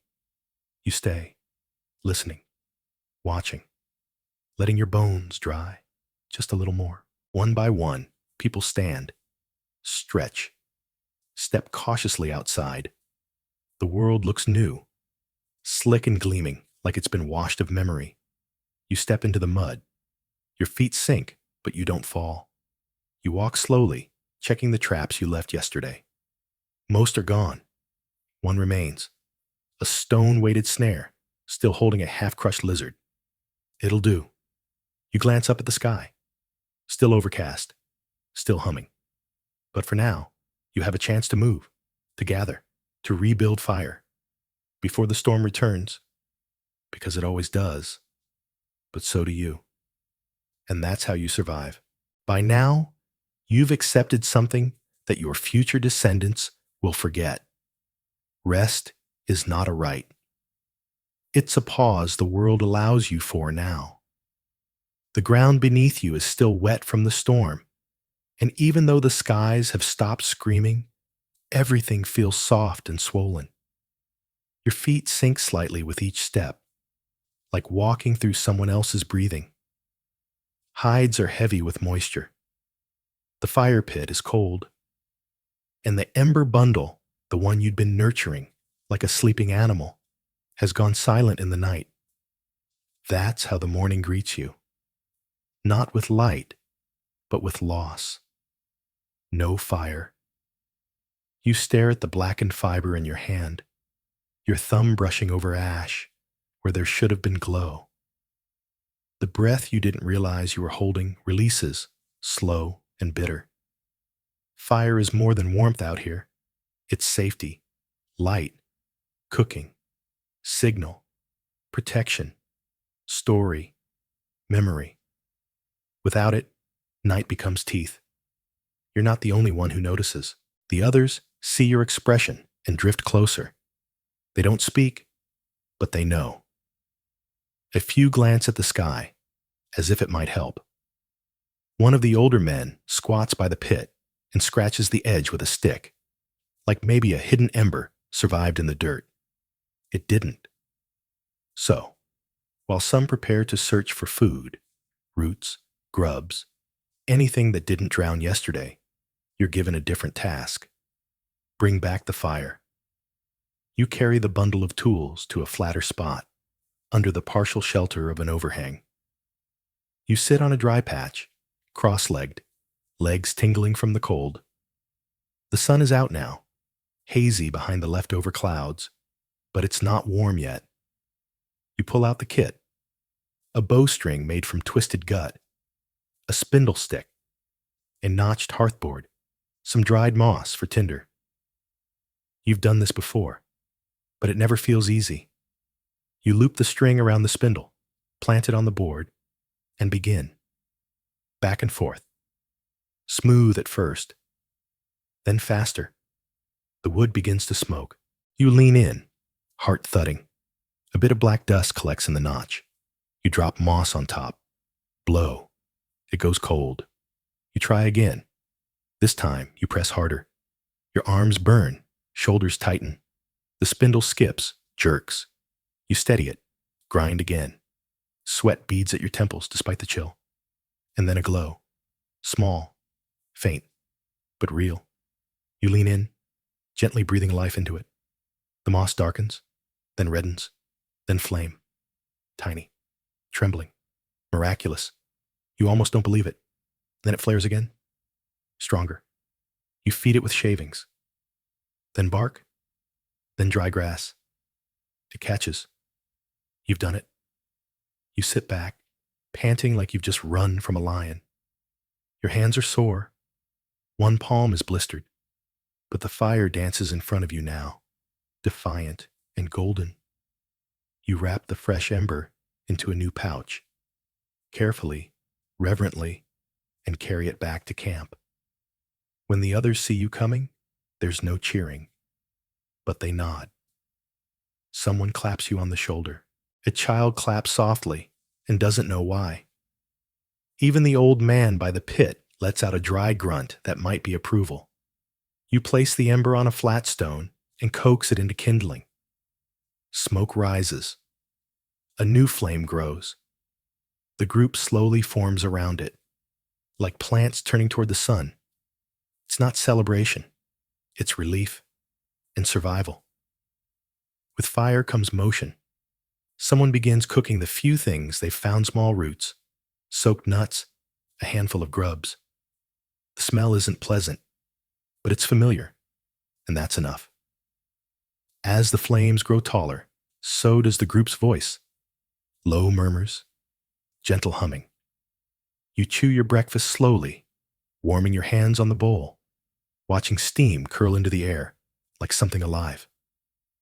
Then, as if invited by the calm, someone starts a story. Not with words, those are still few and scattered, but with gesture. A young man stands, arms wide, then mimes a chase. An antelope, maybe, or a hunt gone sideways. He stumbles dramatically, falls flat. The others laugh. The mood lifts like smoke. When he's done, another takes his place, this time a woman, older, whose wrinkles catch the firelight like cracks in stone. She mimics slipping in the mud, then flinging a spear so badly it hits a tree. The laughter is louder this time. You watch, smiling despite yourself. The child beside you pokes your leg, wide-eyed. It's your turn. You stand slowly, playing reluctant. Already, the group chuckles. You mime the morning's fire ritual, fumbling, straining, blowing until your cheeks balloon like a frog's throat. Then that triumphant flick of your fingers, like conjuring lightning from sticks.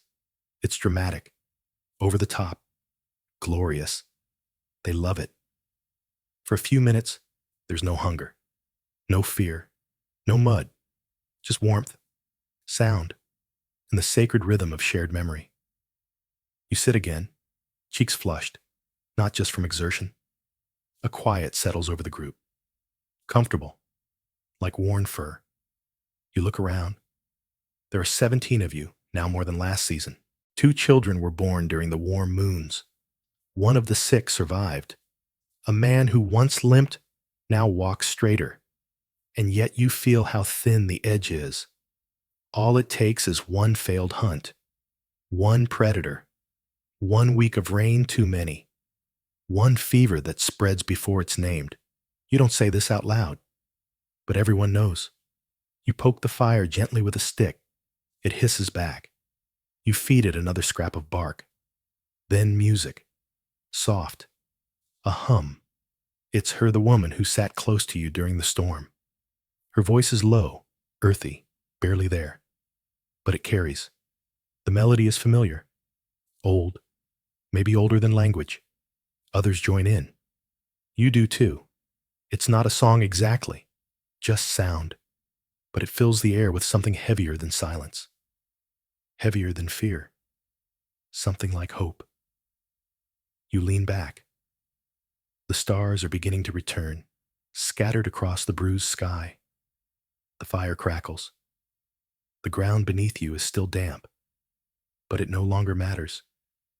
You're not warm, not completely, but you are together.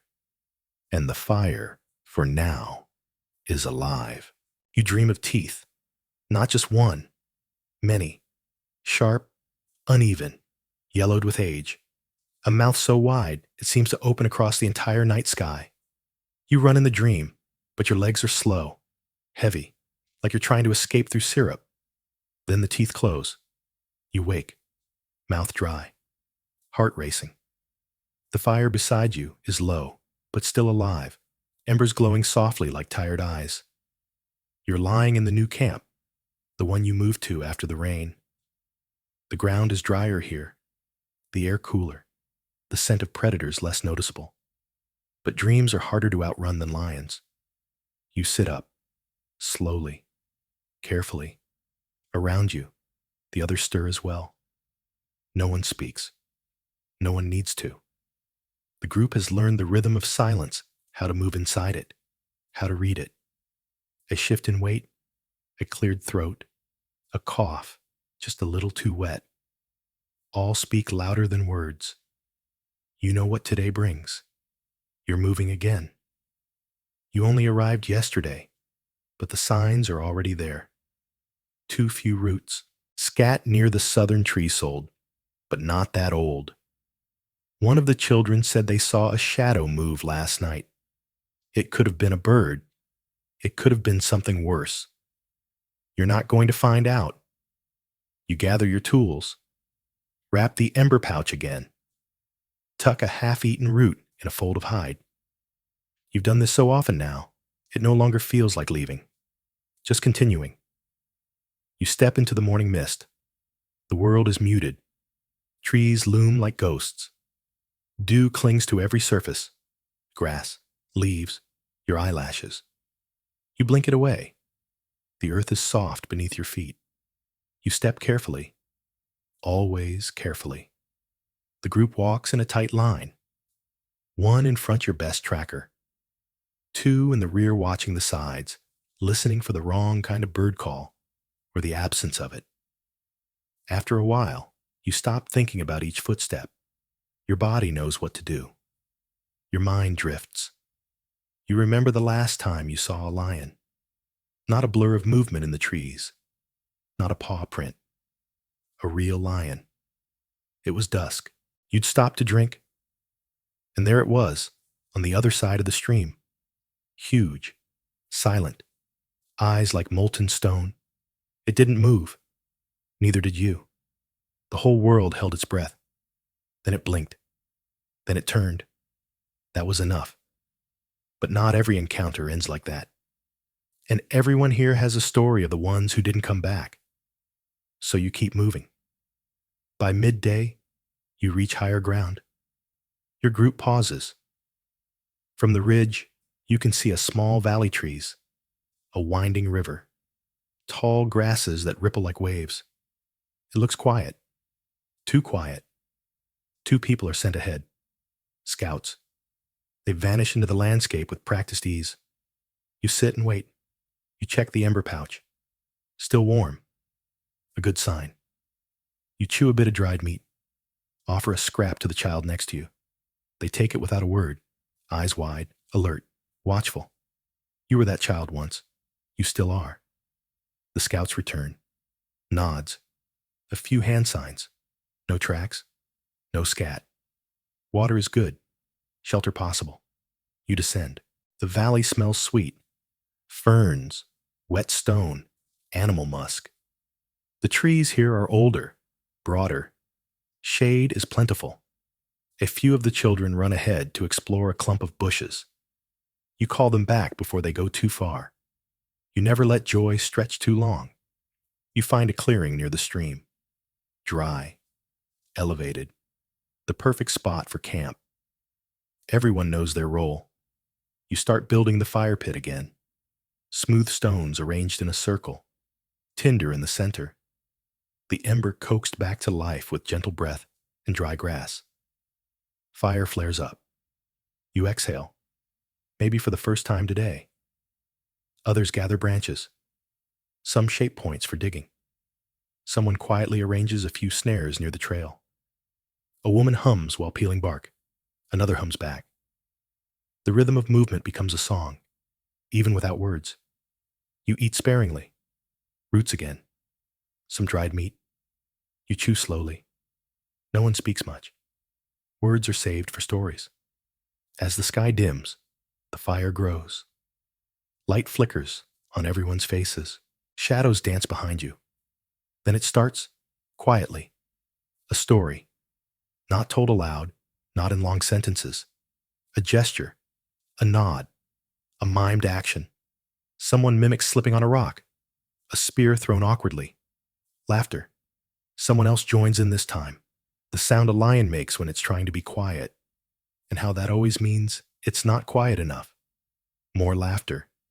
Even the older ones smile. And you, without planning, it start telling your own. Your fire ritual. The way your hands ached. The panic when the ember died. The joy when it returned. You mime it all, exaggerated and silly. You blow on an invisible ember with your cheeks puffed like a frog. Someone claps. Someone hums the victory note everyone knows. Laughter again. For a few minutes, it's almost like you're not in danger all the time. Almost. When the fire dims, people curl into their cloaks. Hides are wrapped, hands are held, heads rest on thighs. You lie back, eyes on the stars. They've returned. Clearer now. Closer, maybe. But your dream lingers. Those teeth. That mouth. You know why they came. Predators have followed your kind forever. In flesh, in memory, in myth. The ones you can see, and the ones you carry inside. Historians still argue whether fear shaped early humans more than hunger or tools. But lying here, you know fear sharpens everything. It teaches you where to step, when to run, when to hold still and listen, and sometimes when to leave behind the softest part of yourself. You reach out to the fire, toss on one last stick. It flares, just enough to hold back the teeth. You close your eyes and sleep again lightly, but with the fire beside you. You don't wake up to danger this time. You wake to birdsong, soft, layered, complicated in a way that feels older than language. One bird starts, then another answers, then 5, then 20, until it's a chorus filling the morning with flutters and warbles and high notes that seem to stretch toward the sun. You open your eyes. The fire is low, but alive, nestled into its stone circle like a heartbeat in the ground. Around you, others are stirring. A child rolls over, hides slipping from their shoulders. Someone nearby is already crushing roots with a smooth stone, preparing the first meal. You smell wet bark, smoke, and something faintly sweet berries maybe. You hope they're not the bitter kind. Your back aches. Your legs are sore. Your arms feel like sandbags. But this is the closest thing to peace you've had in days. You stand slowly, quietly. Stretch. Your joints protest, but they obey. The air is cooler now. Crisp. The storm feels like a memory, a difficult one, but one you survived. Others begin moving too. A young man refits the straps on his digging stick. A woman checks the cord tension on her net. Someone tests the weight of a throwing stone, then sets it back down. No words are needed. Everyone knows. The group must replenish. Fire, food, shelter. That endless triad. Again. Always again. You're part of the foraging party today. You move out as the sun rises, long shadows reaching ahead of you like warnings. The ground underfoot is soft, but firmer than yesterday. You move carefully, eyes scanning for roots, bulbs, or tracks. You don't expect to find much this close to a new camp. Pickings are always slim, but it's not about luck. It's about rhythm, repetition, the long game. An hour in, someone lets out a short grunt. You turn. They've found a paw print. Wide, deep, fresh. Not lion. Something heavier. You kneel beside it, measuring with your hand. It's nearly the length of your forearm. The group tightens. Shoulders rise. Voices lower. The tracks move parallel to the river, heading west. Away from you for now. But it's enough. Camp isn't safe anymore. Again. You return in silence, carrying what little you gathered. Some tubers, bitter greens, a half-rotten mushroom you're still arguing with yourself about. When you arrive, the others already know. They read your faces, the way you move. You don't have to say it. Predator nearby. The fire is stoked higher. A few stones are moved, reshaped into defensive lines. Tools are checked. Children are told without words to stay close. The old woman doesn't move much. Her cough is worse, but her eyes are sharp. She watches you as you eat your greens, and you feel like a child again. You wonder how many camps she's fled in her life, and how many she stayed in too long. You don't leave immediately. There's still some hope it'll pass through, that the predator is hunting something else. You set traps around the perimeter. You mark trees with ash symbols. Warning, alert, watch. Historians still debate whether these early signs count as writing. They argue whether real language needs rules and grammar. But you know better. This means something. And meaning is the beginning of language. You rest that night with one hand on your digging stick. You don't sleep deeply. The wind shifts. The fire flickers low. Somewhere close, but not too close, you hear something move. Just a twig. Maybe a deer. Maybe a branch falling. But you grip your stick tighter anyway. And wait. The sound doesn't come again. Eventually, your breath slows. You don't remember falling asleep, but somehow the night ends.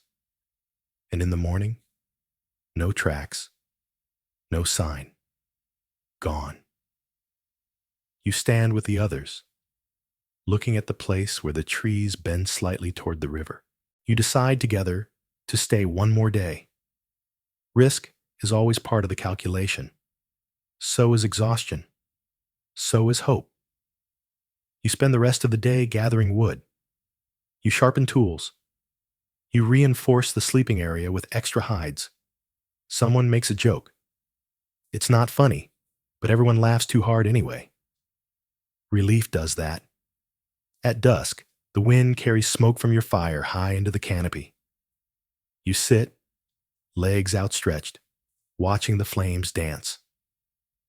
You're thinking about how long you've been walking, how many places you've left behind, how many nights you've spent trying not to dream of teeth, and you wonder what it means to belong anywhere, when every shelter is only ever temporary. And yet the stars are familiar. The shape of the fire is the same. The taste of cooked root still bitter, still warm. You look around. The others are tired, dirty, quiet, but alive, like you. And together, you listen to the dark. Not afraid, not quite, just aware, just ready. Let's slow everything down now. You've walked far today, through shifting light and bending trees, through silence and birdsong, through hunger and cold, and the heat of firelight on your face. You've moved like water a ways forward, always adjusting.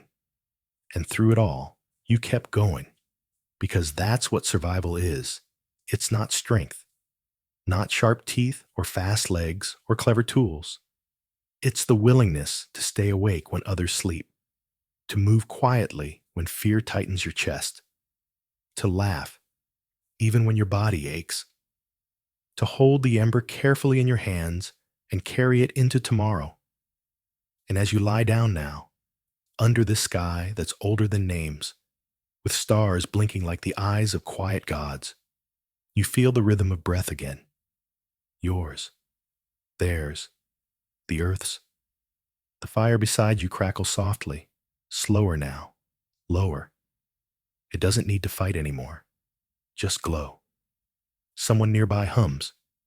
You don't know the song, but it feels like something your bones remember. So you close your eyes, and you let the story settle. The storm, the hunt, the path ahead. You don't need answers now. Only stillness, only warmth, only the quiet certainty that you've made it through another day. And tomorrow, you'll begin again. End of story. Sweet dreams.